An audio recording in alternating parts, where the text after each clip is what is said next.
Hi, everybody. My name is Bill Morgan, and I hope to teach you how to memorize the Ten Commandments in only 5 minutes. In my background is a beautiful picture of Bryce Canyon in Utah. I hope you all go to visit it. You'll never forget it. So, the Ten Commandments. Many years ago, my wife and I used to go to a church in Fullerton, California on Sunday nights, and the pastor was Chuck Swindoll. Fantastic pastor. And I'll never forget one night he said he was in the Army, a devout Christian, Bible studier, and the chaplain said, I'll give $20 to anybody who can name the 10 Commandments in order. And I remember Pastor Chuck said he was so frustrated he couldn't know them in order. He didn't know them at the time, but after that service he did. So anyways, my wife and I were going on a trip, and I said to myself and her, let's figure out a way to memorize the 10 Commandments. And I have a little system that's real simple. And I think you can do it because when I've evangelized, teenagers have memorized the 10 Commandments in only a few minutes. There's actually hundreds of commandments, so you could call these the top 10 commandments. Okay, so they're there. You don't have to know those now. You'll learn them in a second. What is your phone number? Obviously, I don't want you to give me your phone number, so I will give you my number. My number is 714-898-8331. Why is it easy to memorize that number? Because they're broken up into 3 little sections. If you break big numbers up into little sections, they're easier to remember. The 10 Commandments are easier to remember if you break them up into little sections as well. So your phone number has 3 numbers, 3 numbers, and 4 numbers. Let's look at the 10 Commandments. Let's break up the 10 Commandments. Let's break them up into 3, 2, and 5. Each section has something in common, and this will help to make it easier for us to memorize. Let's start by memorizing commandments number 6 through 10. They all have something in common, and what is it? Commandments 6 through 10 all have to do with sins that a person could do to another person. I believe commandment number 6 is the worst thing you could do to somebody, and it decreases in severity of the harm you could do to somebody. 6, 7, 8, 9, and 10. This makes it easier to remember them in order. So, what is the worst thing that a human could do to another human? Murder. So commandment number 6 is murder. Thou shalt not murder. The next is what I feel to be is the next worst thing a person could do to another. And what's that? Adultery. So 6 is murder, 7 is adultery.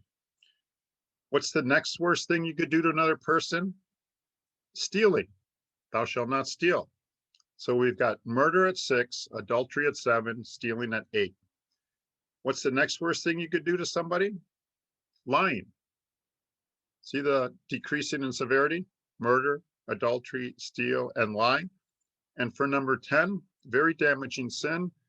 And I have it as, oh, this is the 10 Commandments. It's not what I have it as. Coveting. So this isn't too hard to memorize.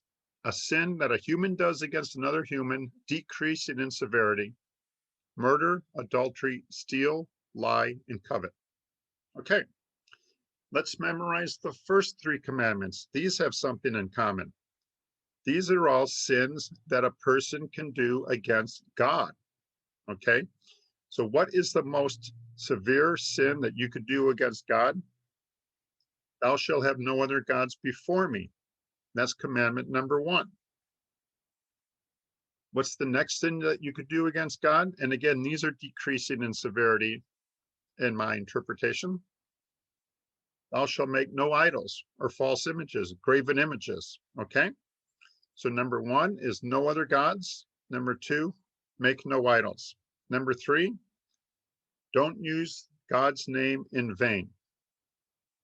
So 1, no other gods. 2, make no idols. 3, don't use God's name in vain. So now we've memorized 8 commandments. Let's memorize the middle 2.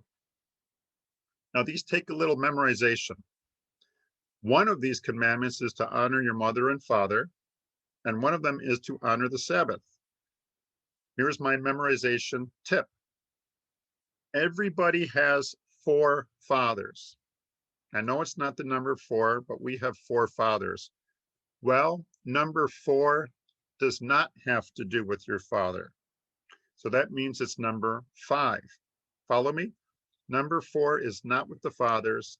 It's number 5. So that means number 4 is to honor the Sabbath. Okay? So commandment number 4 is to honor the Sabbath. Commandment number 5 is honor thy mother and father. Okay? Review time. Test yourself. What's number 1? Well, 1 through 3 are sins against God. So number 1 would be, thou shalt have no other gods before me. Number 2, thou shalt not make any images or idols. Number 3, thou shalt not use thy name in vain. Number 4, let's see, 4 is not the 4 fathers, so that makes it the Sabbath. Honor the Sabbath and keep it holy. Number 5, honor thy mother and father. 6 through 10 are sins against another person. 6 is murder. 7 is adultery. 8 is steal. 9 is lie. And 10 is covet. I hope you got those down. And there they are, so you can test yourself. I think it's important, and it's also fun to memorize these. This is my opinion. I've thought about these a lot. Guess which commandment I feel is the most dangerous, the most destructive? I'll give you a second to think about it. I believe it's do not covet. Why would somebody murder something? Or why would somebody murder another person? Because they covet their passing. They want them dead. Why would somebody commit adultery? Because they covet another person. Why would somebody steal? Because they covet that possession. Why would they lie? They covet the result of the lie. Coveting is the beginning to the violation of all these other commandments.